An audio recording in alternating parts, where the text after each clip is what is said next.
क्या कोई इंसान अपना खुद का देश बना सकता है?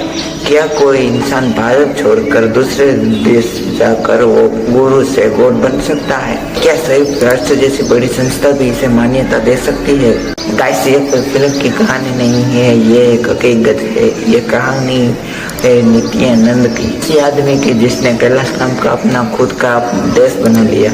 नित्यानंद का असली नाम राजशेखर है। उनका एक तमिलनाडु के एक छोटे से गांव में उनका जन्म हुआ था। जो नित्यानंद है वो बचपन से ही आध्यात्मिक बातों में रुचि रखते थे और उन्होंने शायद बहुत ही कम उम्र में ही संन्यास ले लिया था।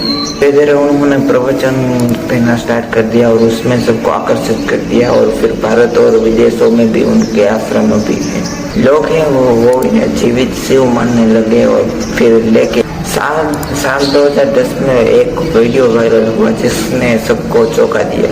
वीडियो में एक महिला के साथ नित्यानंद का कुछ आपत्तिजनक वीडियो उस समय वायरल हो गया था, लेकिन उन्होंने उस इमेज है वो जो फोटो वीडियो है उसको फेक बताया और लेकिन उसके जो वो इमेज है उस पर यह बहुत ही ज्यादा उसको बड़ी हेट मिलने लगी। इसी के बाद नित्यानंद पर रेप केस, मानव तस्करी जैसे बड़े बड़े गंभीर आरोप भी लगने लगे। पुलिस ने नित्यानंद को गिरफ्तार भी कर लिया था, लेकिन 2019 में नित्यानंद है वो भारत से छोड़कर चले गए थे। लंबे समय तक किसी को भी नहीं पता था कि वो कहाँ गए, लेकिन फिर एक खबर आई कि और अपने ही देश को छोड़कर उन्होंने एक दूसरा देश बना लिया जिसका नाम कैलाश रख दिया। We already have a sovereign territory for Kailas. ऐसा कोई पारंपरिक देश नहीं है, ना फिर कोई इसका ऑफिशियल लोकेशन ग्राफिक कुछ बताया जाता।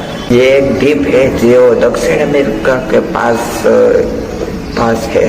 शायद इक्वाटोर के बाद उन्होंने एक खुद की अपनी वेबसाइट जारी की, kailasa.org ऐसा कुछ वेबसाइट उन्होंने जारी की। वहाँ पर उन्होंने पासपोर्ट, करेंसी, झंडा और ये सब भी उन्होंने यहाँ पे दिखाया। उन्होंने अपने खुद को घोषित किया परम Shiv. No stupid court can prosecute me for revealing the truth. I am Paramashiva. चौंकाने वाली बात तो ये रही कि कैलासा है जो नित्यानंद है वो एक यूएन की मीटिंग में जाकर वो प्रतिनिधि के रूप में बैठे थे।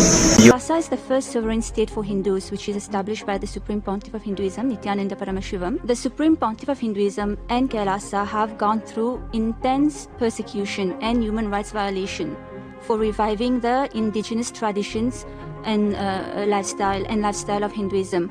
And he was even banned from preaching and exiled from his birth country. उन्होंने कहा कि वे किसी भी देश को आधिकारिक मान्यता नहीं दे रहे हैं, लेकिन सोशल मीडिया पर सब हैरान हो चुके थे।